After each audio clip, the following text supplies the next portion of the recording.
Welcome students. Last lecture में हमने quantum numbers start किए थे। उसमें हमने principal quantum number and azimuthal quantum number को डिस्कस कर लिया था। उसी को आगे कंटिन्यू करते हुए इस लेक्चर में हम बात करते हैं थर्ड क्वांटम नंबर, जो कि है magnetic quantum numbers. Magnetic quantum numbers को m से या फिर ml से रिप्रेजेंट किया जाता है। इनके बारे में लिंडे नाम के साइंटिस्ट ने बताया था। ठीक है, जो मैग्नेटिक क्वांटम नंबर्स होती है वो किसी भी सब शेल में present total number of orbitals के बारे में बताती है। It tells about the number of orbitals associated with a sub shell. उसी के साथ में ये ऑर्बिटल्स के ओरिएंटेशन के बारे में भी बताती है। ओरिएंटेशन से मतलब 3D में ऑर्बिटल्स किस तरीके से किस डायरेक्शन में अरेंज है। अगर मैं बात करूँ तो 3 कोऑर्डिनेट्स होते हैं x, y, z। ठीक है, तो इन कोऑर्डिनेट्स में ऑर्बिटल्स का अरेंजमेंट किस तरीके से है, किन डायरेक्शंस में है, उनको भी कौन बताता है? मैग्नेटिक क्वांटम नंबर बताता है। आ रही होगी बात समझ में। सेकंड बात अब इसमें है ध्यान रखने वाली, किसी भी सब शेल में टोटल 12+1 ऑर्बिटल्स प्रेजेंट होते हैं। जहाँ पर L किसको रिप्रेजेंट कर रहा है? एजीमुथल क्वांटम नंबर को बोल लो, या फिर L की वैल्यू के अकॉर्डिंग अपन सब शेल डिसाइड कर सकते हैं, तो सब शेल भी बोल सकते हैं। तो total number of orbitals in a sub shell, यहाँ पर सब शेल होगा। ठीक है, total number of orbitals in a sub shell is equals to 12+1। और टोटल नंबर ऑफ ऑर्बिटल्स जो होते हैं किसी भी सब शेल में, उन्हें ही क्या बोला जाता है? Possible values of m, that means magnetic quantum number. तो किसी भी सब शेल में total possible values of magnetic quantum number कितनी पॉसिबल हो सकती है, या कितने ऑर्बिटल्स प्रेजेंट होते हैं? 12+1 के बराबर।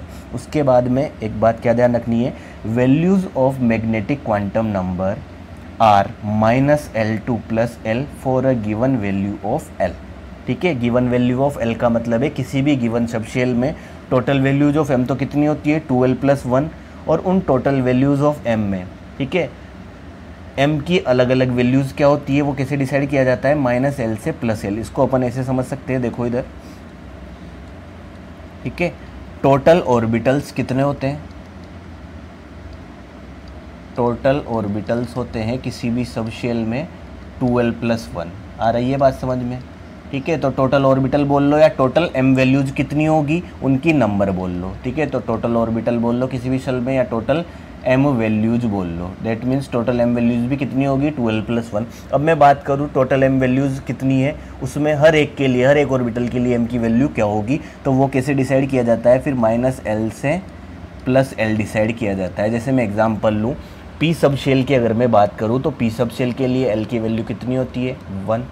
That means p sub shell में अगर मैं टोटल ऑर्बिटल्स की बात करूँ तो वो कितने हो जाएंगे? 12+1 के अकॉर्डिंग 2 × 1+1 कितने हो जाएंगे? 3। इसका मतलब क्या हुआ?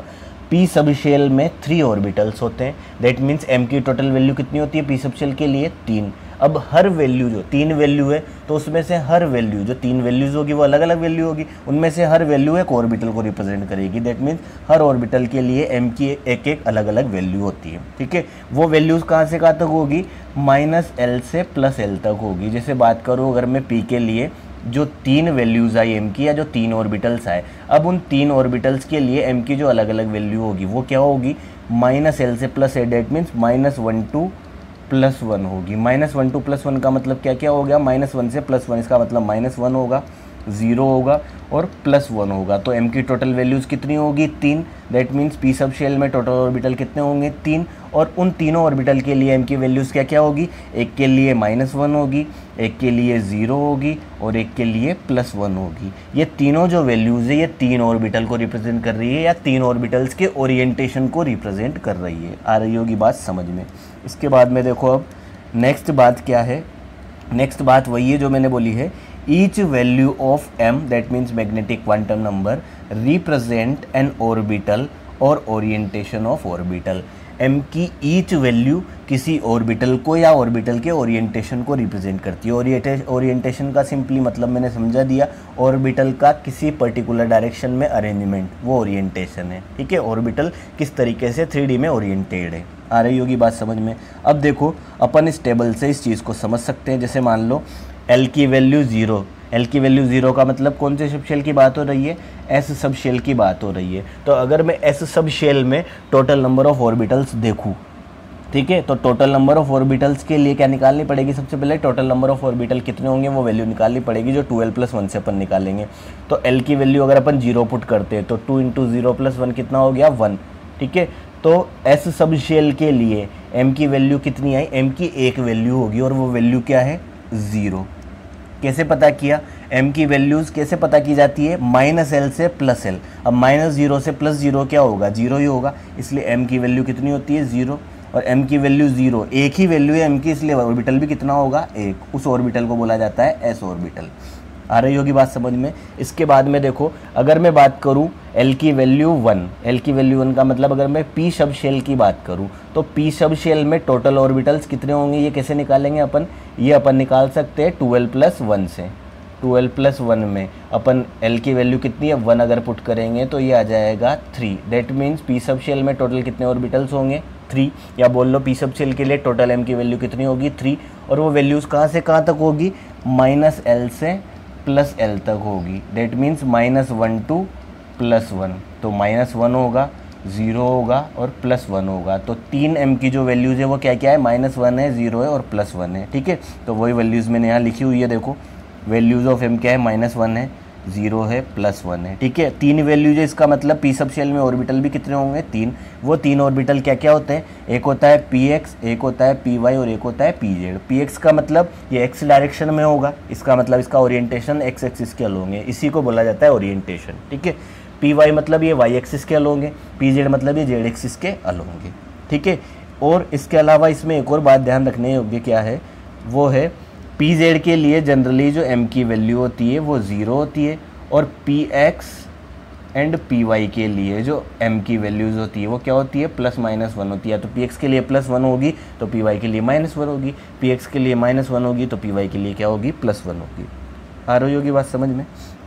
इसके बाद में नेक्स्ट देखो, अगर मैं बात करूँ l की वैल्यू 2 हो, l की वैल्यू 2 का मतलब d सब शेल की अगर मैं बात करूँ तो d सब शेल के लिए टोटल ऑर्बिटल्स कितने होंगे या टोटल m की वैल्यूज़ कितनी होगी, अपन निकाल सकते हैं किससे, 2l + 1 के अकॉर्डिंग। तो 2 × l की वैल्यू 2 + 1, तो टोटल कितनी वैल्यू पॉसिबल होगी 5 वैल्यू।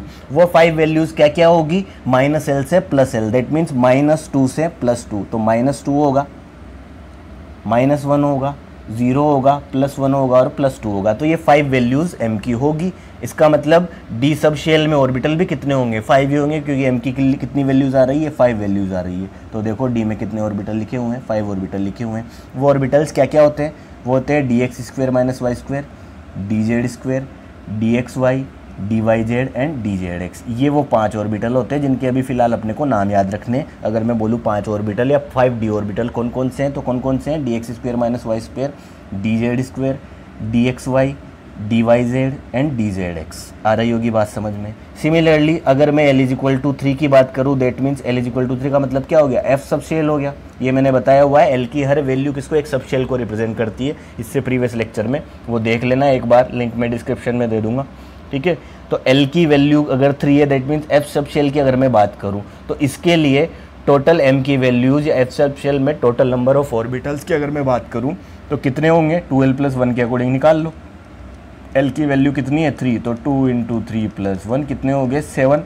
तो m की टोटल वैल्यूज़ कितनी आएगी 7, और वो वैल्यूज़ क्या होगी ये कैसे पता करेंगे, -l से +1 मतलब -3 से +3, तो -3 होगा, -2 होगा, -1 होगा, 0 +1 +2 एंड +3। तो ये 7 वैल्यूज़ होगी m की, ठीक है। और 7 वैल्यूज़ का मतलब ऑर्बिटल भी कितने होंगे 7 होंगे। आ रही होगी बात समझ में। अब वो 7 ऑर्बिटल्स में f के नाम क्या क्या है उनसे अपने को कोई मतलब नहीं है। क्लियर है बेटा बात यहाँ तक। इसके बाद में मैग्नेटिक क्वांटम नंबर के लिए, या बोल लो एक जनरल बात ये भी ध्यान रखनी है, किसी भी ऑर्बिटल को रिप्रेजेंट करने के लिए, ठीक है, मिनिमम 3 क्वांटम नंबर की रिक्वायरमेंट होती है। वो 3 क्वांटम नंबर कौन कौन से हैं, n मतलब प्रिंसिपल क्वांटम नंबर, m मतलब मैग्नेटिक क्वांटम नंबर, l मतलब एजीमुथल क्वांटम नंबर। इसको एक एग्जांपल से अपन समझते हैं। देखो एग्जांपल में लेता हूँ, सपोज सेकंड सब शेल के लिए, दैट मीन्स n की वैल्यू अगर 2 है किसी ऑर्बिटल के लिए, m की वैल्यू कितनी है 0 और l की वैल्यू कितनी है 1, ठीक है। तो इन तीनों से ऑर्बिटल जो बनेगा उसको कैसे लिखेंगे, देखो इस तरीके से रिप्रेजेंट किया जाता है। सबसे पहले लिखी जाती है n की वैल्यू, इसके बाद में l = 1 का मतलब p सब शेल, तो 2 के पीछे लिखा जाएगा सब शेल किसको रिप्रेजेंट कर रहा है p को, तो 2p, और m की वैल्यू 0, m की वैल्यू 0 जनरली pz के लिए होती है। तो ये जो 3 डेटा है इनसे कौन सा ऑर्बिटल आ रहा है, 2pz ऑर्बिटल। इसका मतलब क्या हो रहा है, इसका मतलब हुआ सेकंड शेल का pz ऑर्बिटल, या बोल सकते हो सेकंड शेल में p सब शेल का pz ऑर्बिटल। ठीक है, तो किसी भी ऑर्बिटल को रिप्रेजेंट करने के लिए minimum 3 quantum numbers, principal quantum number, magnetic quantum number और एजीमुथल क्वांटम नंबर की रिक्वायरमेंट होती है। और किसी भी ऑर्बिटल को किस तरीके से लिखा जाता है, आगे वाली जो वैल्यू होती है, ठीक है, इस तरीके से रिप्रेजेंट करना तो बताएगा नहीं, कहीं भी क्वेश्चन नहीं पूछेगा। जनरली ऑर्बिटल दे दिया जाता है, उसके लिए n की वैल्यू या l की वैल्यू पूछ ली जाती है। ठीक है, तो आगे वाली जो वैल्यू है वो किसको रिप्रेजेंट करेगी, n को, और पीछे जो लिखा हुआ है उससे अपन क्या पता लगा लेंगे कि सब शेल कौन सा है, और सब शेल के अकॉर्डिंग अपन l की वैल्यू बता सकते हैं। जैसे p के लिए l की वैल्यू कितनी होती है, 1 होती है। आ रही होगी बात समझ में। जैसे अगर मैं दूसरा एग्जाम्पल बोलूँ, तुम्हें दे दिया जाए इस तरीके से 3dx² माइनस y², इस तरीके से कुछ दे दिया जाए, तो इसमें तुमसे अगर n की वैल्यू, दैट मीन्स ये किस शेल का ऑर्बिटल है, तो थर्ड शेल का, क्योंकि आगे जो वैल्यू लिखी है वो किसको, शेल को बताएगी। पीछे क्या लिखा हुआ है, dx² माइनस y², तो d तो दिख ही रहा है, d का मतलब सब शेल कितना हो गया, d सब शेल हो गया, और d सब शेल के लिए l की वैल्यू कितनी होती है, 2, तो l की वैल्यू अपन ने बता दी, n की वैल्यू अपन ने बता दी। ठीक, उसके बाद में अगर ध्यान रखना चाहो तो एक चीज़ ये ध्यान रखी जा सकती है, dx² माइनस y² और dxy के लिए, ठीक है, m की जो वैल्यूज़ होती है वो होती है +-2। इसका मतलब dx² माइनस y² के लिए अगर 2 होगा तो dxy के लिए -2 होगा, अगर dxy के लिए 2 होगा तो dx² माइनस y² के लिए m की वैल्यू कितनी होगी, -2 होगी। उसी तरीके से बचे हुए जो हैं dzx एंड dyz, इनके लिए m की वैल्यू होती है +-1, समझ रहे होंगे। अगर इसके लिए +1 है तो इसके लिए -1, अगर इसके लिए -1 है तो इसके लिए +1। और जो dz² होता है, dz² के लिए m की वैल्यू 0 होती है।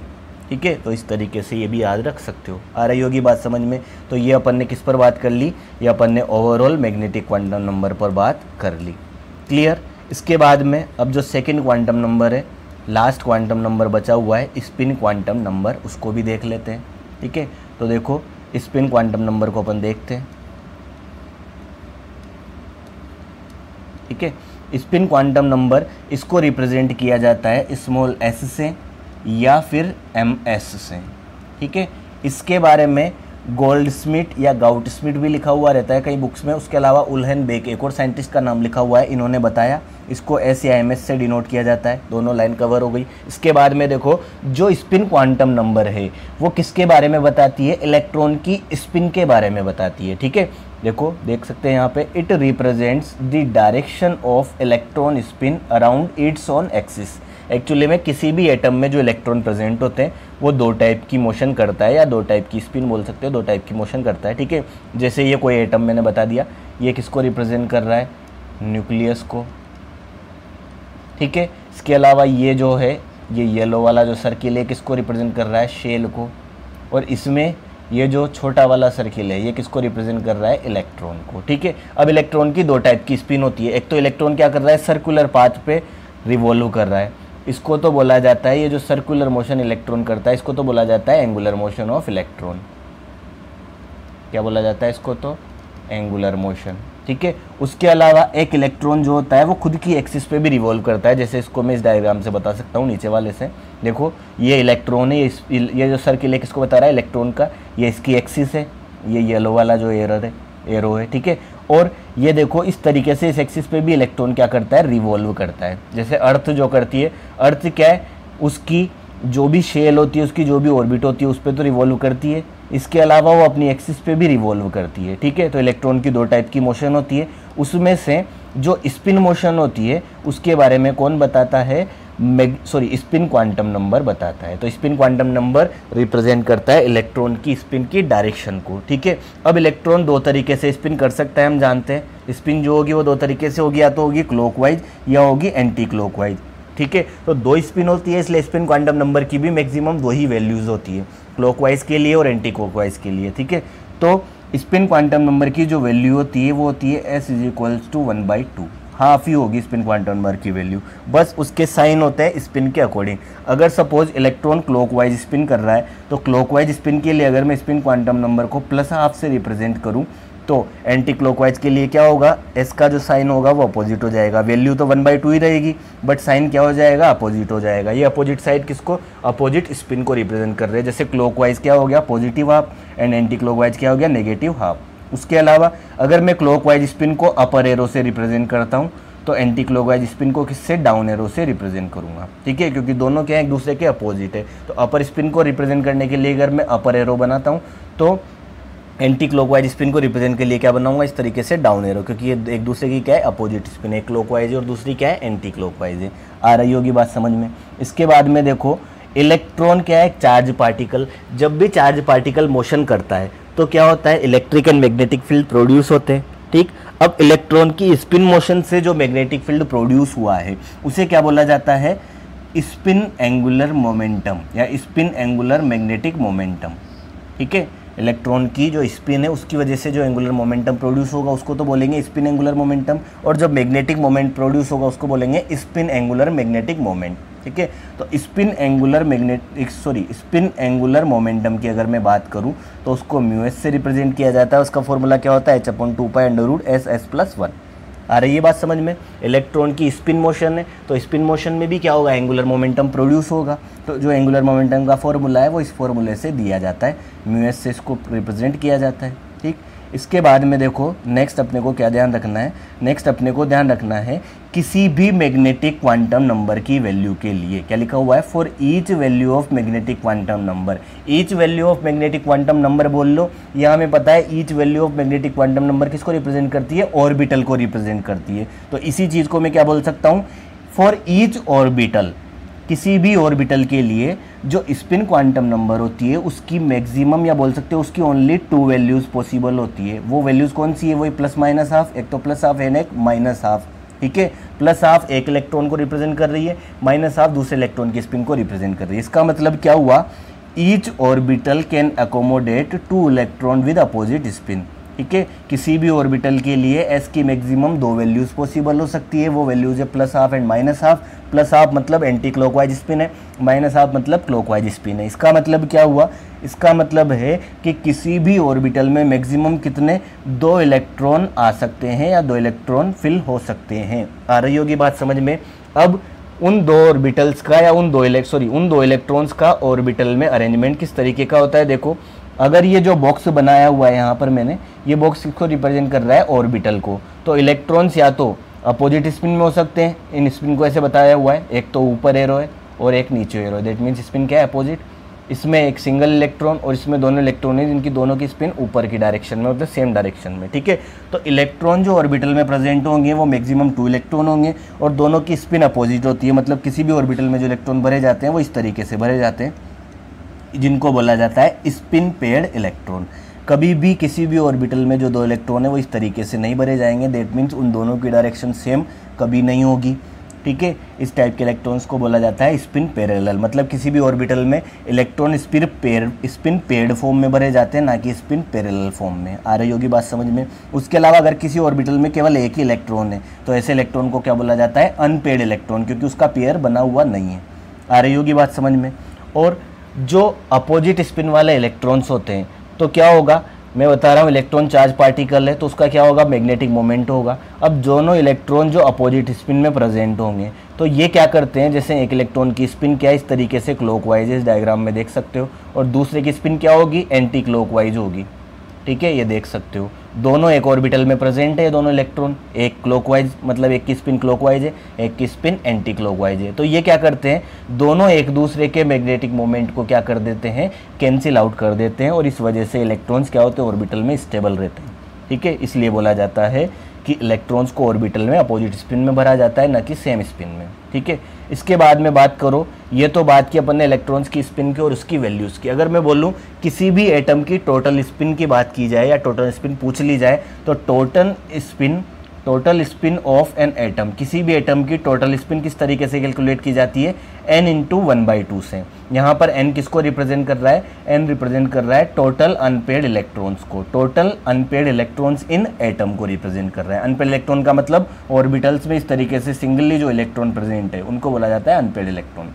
ठीक है। तो किसी भी एटम की स्पिन अगर निकालनी है, टोटल स्पिन, तो क्या करना है, उसमें टोटल अनपेड इलेक्ट्रॉन देखेंगे, मतलब इस तरीके के इलेक्ट्रॉन देखेंगे और इन इलेक्ट्रॉन्स के नंबर को 1/2 से मल्टीप्लाई कर देना है, तो एटम की क्या आ जाएगी, टोटल स्पिन आ जाएगी। आ रही है बात समझ में। इसके बाद में देखो, अब अपन बोल रहे हैं एक चीज़ कि किसी भी ऑर्बिटल में मैक्सिमम 2 इलेक्ट्रॉन्स आ सकते हैं, और हमें पता है हर सब शेल में नंबर ऑफ ऑर्बिटल अलग अलग होते हैं। जैसे एस सब शेल में हमने प्रीवियस जो क्वांटम नंबर पढ़ी, मैग्नेटिक क्वांटम नंबर, उसमें देखा एस सब शेल में 1 ऑर्बिटल था, पी में 3 ऑर्बिटल थे, डी में 5 और एफ में 7 ऑर्बिटल थे। तो उनमें मैक्सिमम कितने इलेक्ट्रॉन्स हो सकते हैं। तो देखो इधर बात करूँ अगर मैं एस सब शेल की, तो एस सब शेल में ऑर्बिटल कितने हैं, 1, अभी थोड़ी देर पहले देखा अपन ने, और एक ऑर्बिटल में मैक्सिमम कितने इलेक्ट्रॉन आते हैं, 2। तो एस सब शेल में टोटल कितने इलेक्ट्रॉन आएंगे, 2। बात करूँ पी सब शेल की, तो पी सब शेल में कितने ऑर्बिटल होते हैं, 3। एक ऑर्बिटल में कितने इलेक्ट्रॉन आते हैं, 2, तो 3 में कितने आएंगे, 6 इलेक्ट्रॉन आएंगे। डी सब शेल में कितने ऑर्बिटल होते हैं, 5। एक ऑर्बिटल में 2 इलेक्ट्रॉन, तो डी में कितने हो जाएंगे, 10 इलेक्ट्रॉन। एफ में कितने होते हैं, 7 ऑर्बिटल्स, एक ऑर्बिटल में 2 इलेक्ट्रॉन, तो टोटल कितने, 14 इलेक्ट्रॉन। ठीक है। तो इस तरीके से अपने को पता होना चाहिए कि किसी भी सब शेल में कितने तो ऑर्बिटल्स होते हैं और उसमें मैक्सिमम कितने इलेक्ट्रॉन्स होते हैं। इसको सिंपली इस तरीके से याद रख सकते हैं, SPDF 1 3 5 7 एंड इलेक्ट्रॉन डबल, ये एक ट्रिक तरीका है।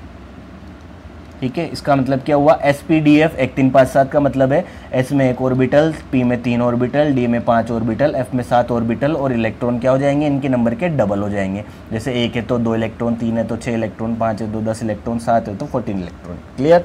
तो ये एक छोटा सा तरीका है, SPDF 1 3 5 7 इलेक्ट्रॉन डबल। इसमें अपन क्या कर सकते हैं, इसमें अपन किसी भी ऑर्बिटल, किसी भी सब शेल में कितने ऑर्बिटल है उसमें कितने इलेक्ट्रॉन आएंगे मैक्सिमम, ये पता कर सकते हैं। तो ये अपन ने स्पिन क्वांटम नंबर पर भी बात कर ली। अब देखो एक टेबल की हेल्प से अपन समझते हैं कि किसी भी शेल में कितने सब शेल होते हैं, उसमें इलेक्ट्रॉन्स कितने होते हैं। ठीक। इससे क्या हो जाएगा, अपनी जो क्वांटम नंबर से उनका रिवीजन हो जाएगा। तो देखो यहाँ पर देख सकते हो तुम ये टेबल। ठीक। इस टेबल में अपन देखेंगे किसी भी शेल में कितने नंबर ऑफ सब शेल है, उन सब शेल से लिए एल की वैल्यूज़ कितनी है, उन एल की वैल्यूज़ के करस्पॉन्डिंग सब शेल कौन सा होगा।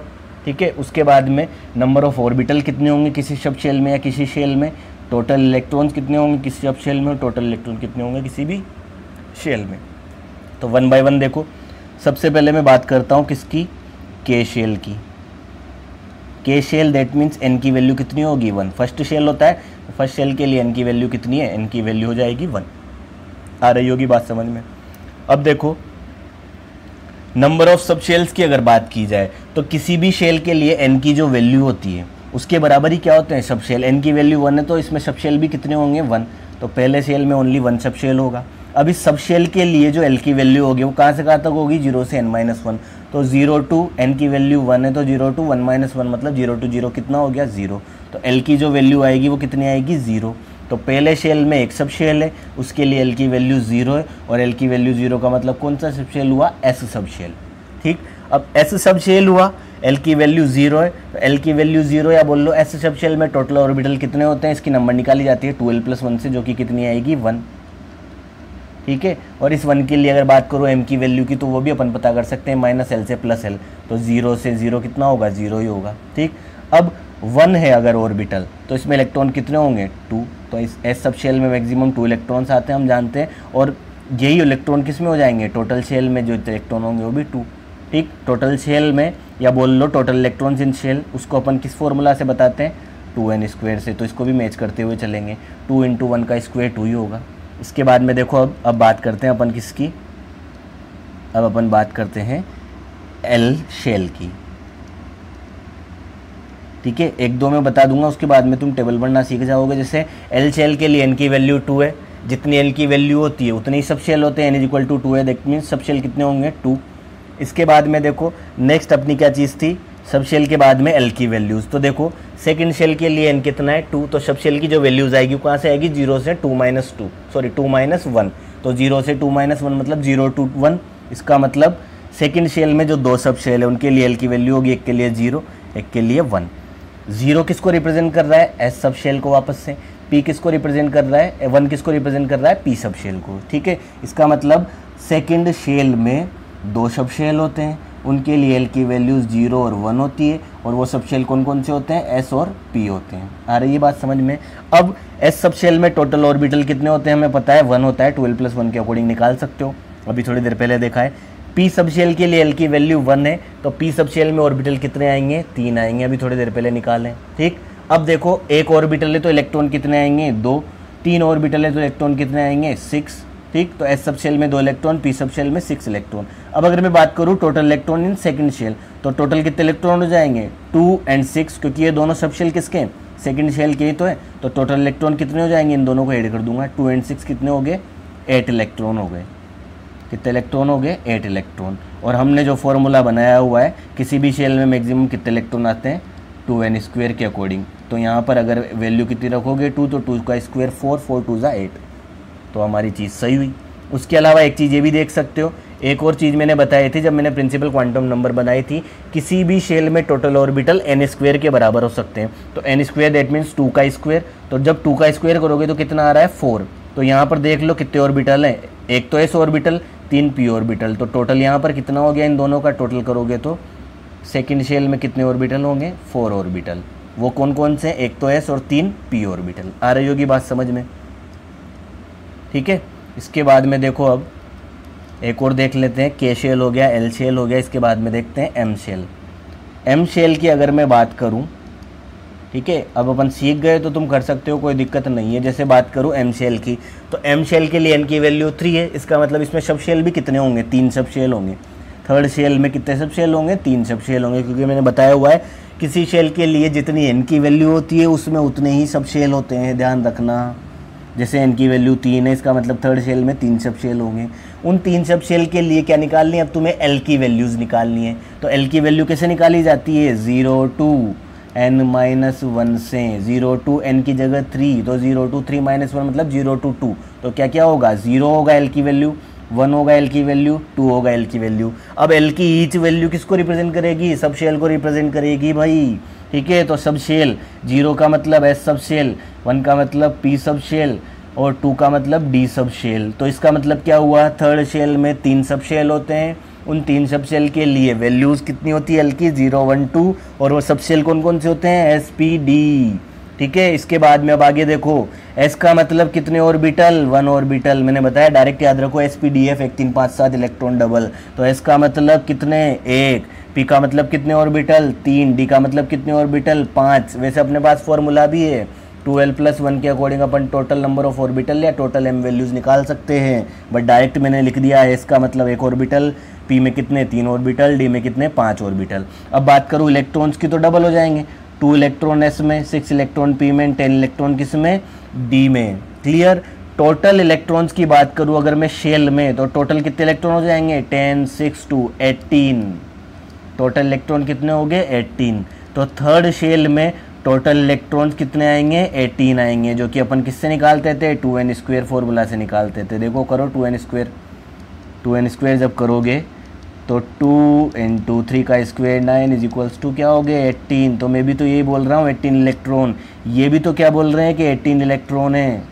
ठीक है, किसी भी शेल में कितने इलेक्ट्रॉन है, 18 इलेक्ट्रॉन। बात करूँ किसी भी शेल में सब शेल की, जैसे थर्ड शेल में कितने सब शेल है, तो इन नंबर्स को टोटल कर लो, 3 और 1 4, 4 और 5 कितने हो गए, 9।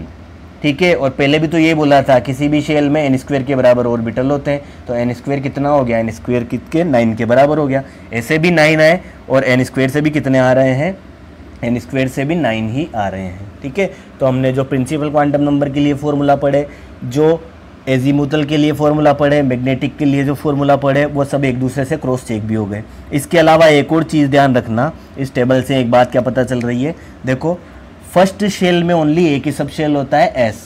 ठीक है, अब अगर मैं बात करूँ ऑर्बिटल की, तो ऑर्बिटल को कैसे रिप्रेजेंट किया जाता है, एन की वैल्यू लिखी जाती है और पीछे सब शेल लिख दिया जाता है। मतलब फर्स्ट शेल में एक ही सब शेल है और उसमें एक ही ऑर्बिटल है, और वो ऑर्बिटल कौन सा होगा, देखो उसको लिखा जाएगा 1s ऑर्बिटल।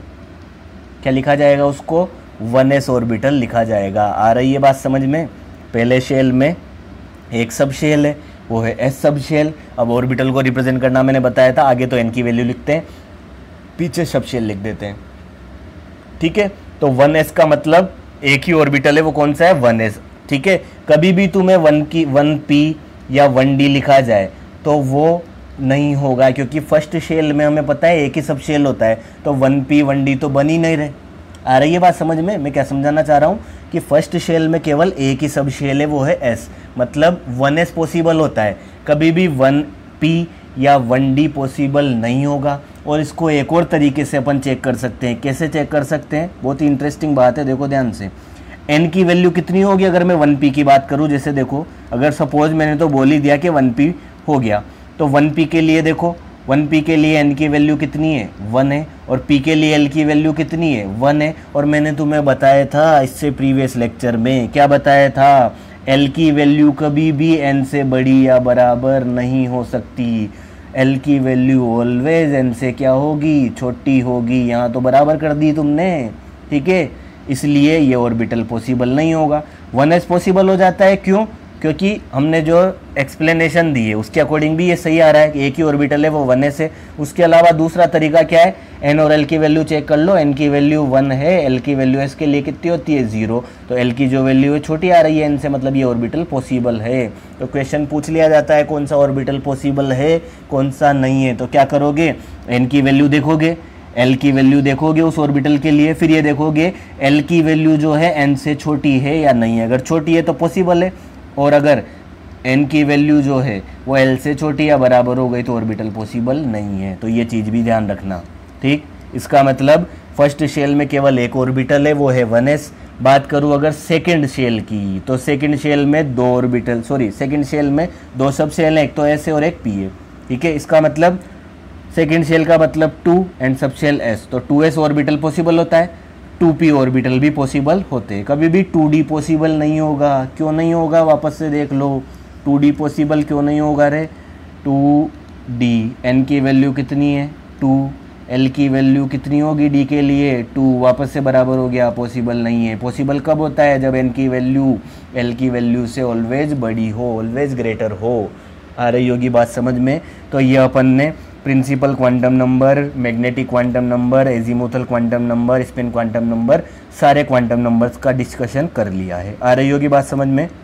और इस डिस्कशन से अपने को एक और चीज़ पता चली, किसी भी एटम में जो शेल होता है उस शेल में कौन प्रेजेंट होते हैं? सब शेल प्रेजेंट होते हैं, एक तरीके से इसे बोल सकते हो। सब शेल में कौन होते हैं? ऑर्बिटल होते हैं। और ऑर्बिटल में फिर कौन भाई साहब होते हैं? इलेक्ट्रॉन भाई साहब होते हैं। और ओनली कितने इलेक्ट्रॉन होते हैं एक ऑर्बिटल में? 2 इलेक्ट्रॉन होते हैं, ठीक है। इन दोनों की जो स्पिन होती है वो कैसी होती है?